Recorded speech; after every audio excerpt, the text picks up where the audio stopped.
Amados irmãos, nós estamos prosseguindo, dando prosseguimento ao estudo do Evangelho de Mateus, e hoje nós vamos então participar juntos do segundo estudo deste Evangelho, e nós vamos iniciar fazendo a leitura de alguns versículos do capítulo 2, para que possamos meditar neste texto tão importante da Palavra de Deus. E nós desejamos que este texto seja abençoador na vida dos irmãos. O Evangelho de Mateus nos diz assim, no capítulo 2: Tendo Jesus nascido em Belém da Judéia, em dias do rei Herodes, eis que vieram uns magos do Oriente a Jerusalém e perguntaram: onde está aquele que é nascido, Rei dos Judeus? Porque vimos a sua estrela no Oriente e viemos para adorá-lo. Tendo ouvido isso, alarmou-se o rei Herodes e com ele toda Jerusalém.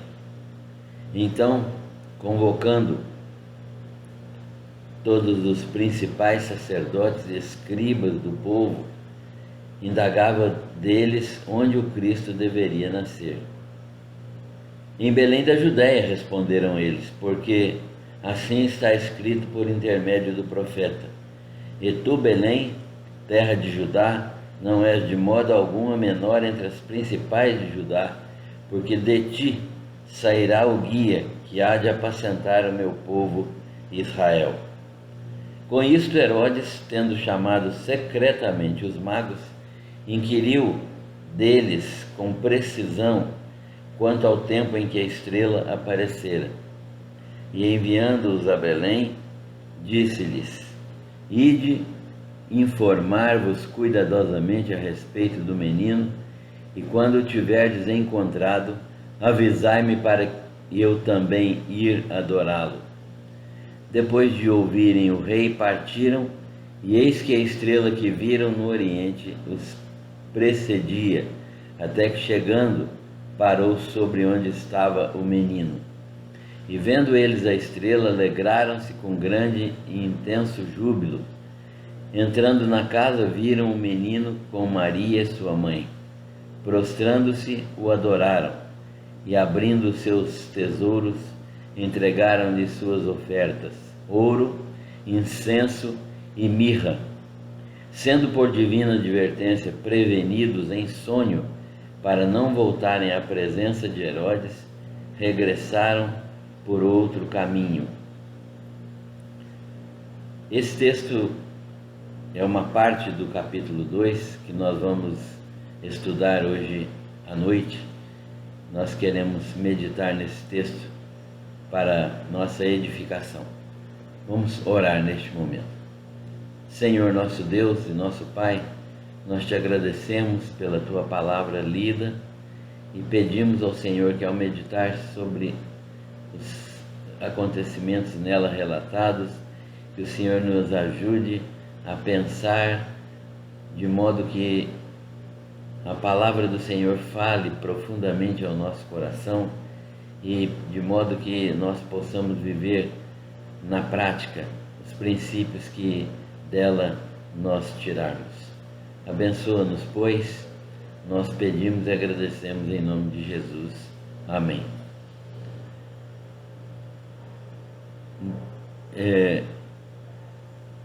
Nós estamos estudando este Evangelho de Mateus e nós estamos percebendo, como nós vimos na semana passada, que este livro foi escrito pelo evangelista Mateus, que também era discípulo, apóstolo de Jesus. O autor desse evangelho é Mateus, e Mateus está escrevendo este evangelho especialmente para os judeus. A tese de Mateus é demonstrar que Jesus Cristo é filho de Davi, é filho de Abraão, portanto ele é descendente legítimo de Abraão e de Davi, e tem direito ao trono de Israel. Ele tem uma genealogia que Mateus descreve, que demonstra claramente que ele é o pretendente ao trono, que verdadeiramente ele é descendente real do rei Davi e filho de Abraão. Portanto, esse texto nos ensina que Mateus está preocupado em apresentar Jesus como filho de Deus, como filho de Abraão, como filho de Davi e como legítimo sucessor ao trono de Israel. Jesus vai ser reconhecido como rei, né, nesta visita dos magos. Jesus nasceu em Belém por determinação de um decreto imperial. Todas as pessoas que estavam em vários lugares da Palestina deveriam retornar às suas cidades natais. Foi por isso que José e Maria retornaram de Nazaré, onde eles moravam, para Belém, para a terra de Judá, para a cidade de Belém. José era da cidade de Belém e ele retornou com Maria, sua esposa, a qual estava grávida, à sua cidade natal, onde Jesus veio a nascer. Por volta do ano cerca de 4 a.C., uns magos vieram do Oriente visitar a Jesus para adorá-lo. Nós estamos falando em 4 a.C.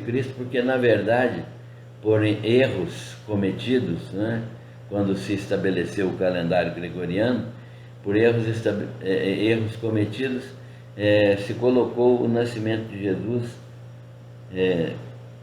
num tempo que não condiz com a verdade. Jesus nasceu, na verdade, por volta do ano 5 antes de Cristo, né?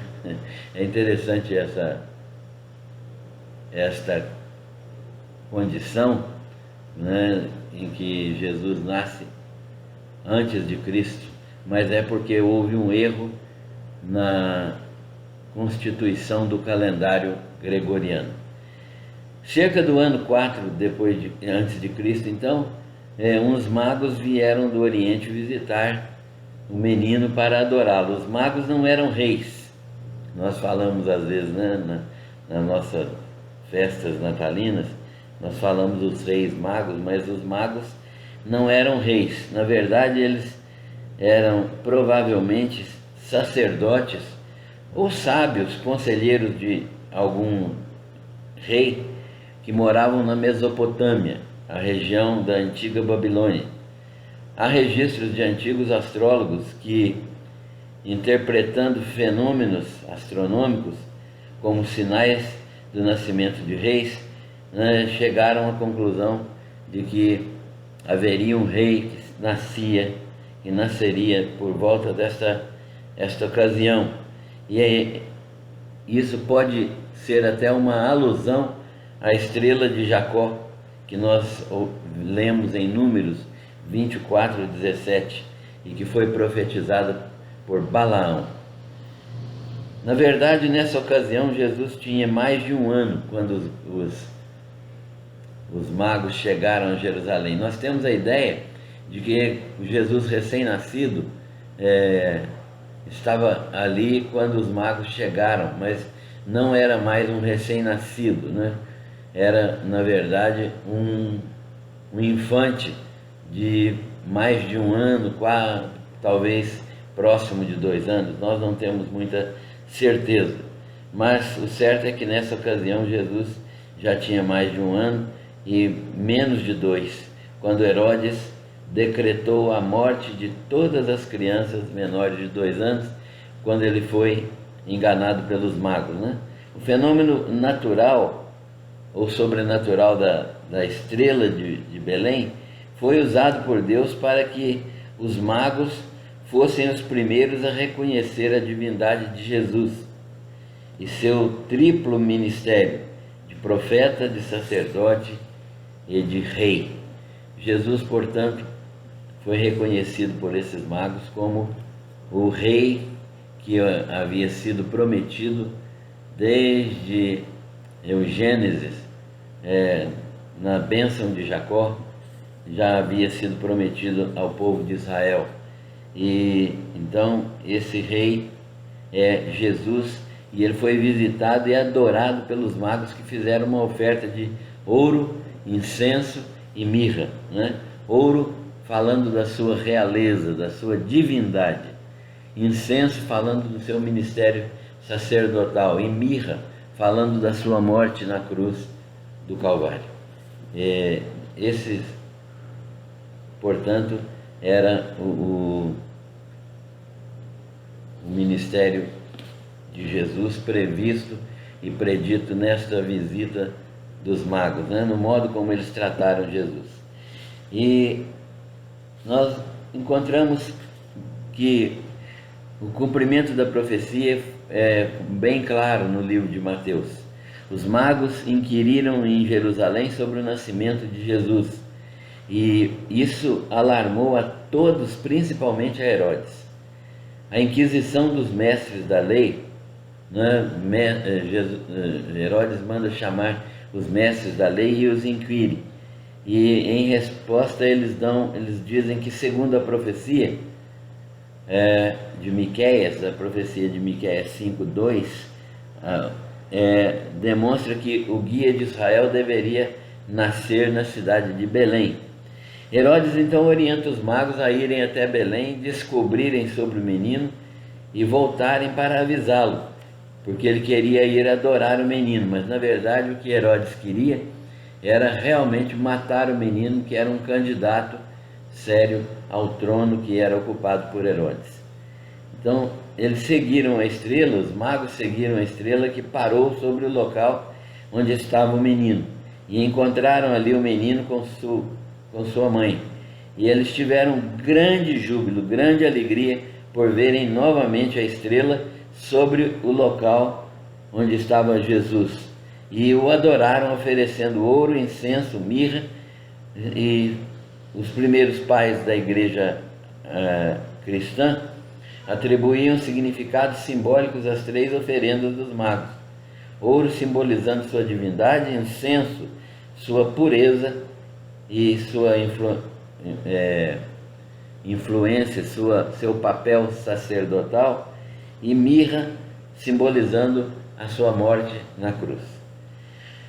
O cuidado divino com seu filho é interessante e muito importante de ser visto. Os magos receberam orientação em sonhos para que eles fossem por outro caminho, para que eles não voltassem a Jerusalém, onde estava Herodes. E a orientação foi dada também a José para fugir para o Egito. Observem que Deus está no cuidado de seu filho, de seu rei. Ele coloca a sua providência em ação, de modo que ele faz com que os magos, avisados de maneira especial, sejam capazes de retornar à sua terra sem passar novamente por Jerusalém, e de modo que o próprio José é orientado a fugir com a criança para o Egito, até que fosse novamente avisado lá no Egito que não haveria mais perigo de morte para o menino. E José ficou no Egito até a morte de Herodes, que aconteceu daí por volta do ano 4 ou 5 antes de Cristo. E ele voltou à Judéia, então, com medo de Arquelau. José voltou à Judéia com medo de Arquelau, filho de Herodes, e por isso ele não foi morar em Jerusalém, mas ele voltou para Nazaré da Galiléia. Ali ele ficou criando o menino e trabalhando ali, conforme nós já sabemos do Evangelho de Lucas. Jesus passou a sua infância na cidade de Nazaré. Herodes, segundo o tempo que ele informara dos magos, mandou matar todos os meninos de 2 anos para baixo de Belém e dos arredores, cuidando que dentro dessas crianças, dentro do número de crianças que ele matou, estivesse o próprio rei Jesus. Mas Jesus já tinha sido enviado ao Egito pelo seu próprio Pai, por Deus eterno. Então nós encontramos claramente isso no ensino de hoje, como Deus protege e abençoa seu filho de uma maneira natural, não usou nenhum tipo de artifício sobrenatural, simplesmente demonstrou o cuidado por meios naturais, por meios normais. Nós estamos estudando então esse texto e vendo que nele há algumas aplicações. Nós vimos a visita dos magos, a fuga da criança para o Egito, a matança dos inocentes e a volta do Egito para Nazaré. Esses assuntos estão nesse capítulo 2. E nós vimos como a mão de Deus tem sido uma mão protetora e abençoadora da vida de José, Maria e do menino Jesus. Quais as aplicações que nós podemos tirar deste texto e quais as conclusões mais práticas para a nossa vida diária? Primeira delas, Deus é o Senhor que revela sua vontade e seus propósitos a seus servos. Deus opera de tal modo que as profecias sobre Jesus se cumprem perfeitamente e completamente. É necessário conhecê-las e crer nelas, né? Tudo que Deus prometeu no Velho Testamento a respeito de Jesus se cumpre plenamente e perfeitamente aqui na vida de Jesus no Novo Testamento. Se as profecias a respeito de Jesus são cumpridas perfeitamente, aquelas que ainda não foram cumpridas serão certamente cumpridas na nossa vida e na vida do povo de Deus. É necessário conhecer essas profecias e crer nelas, porque elas são verdadeiras, elas são palavra de Deus. Segunda aplicação, há um cumprimento parcial das profecias do Velho Testamento, né? Nem todas as profecias do Velho Testamento já foram cumpridas, não porque elas falharam, mas porque não chegou o tempo delas serem cumpridas.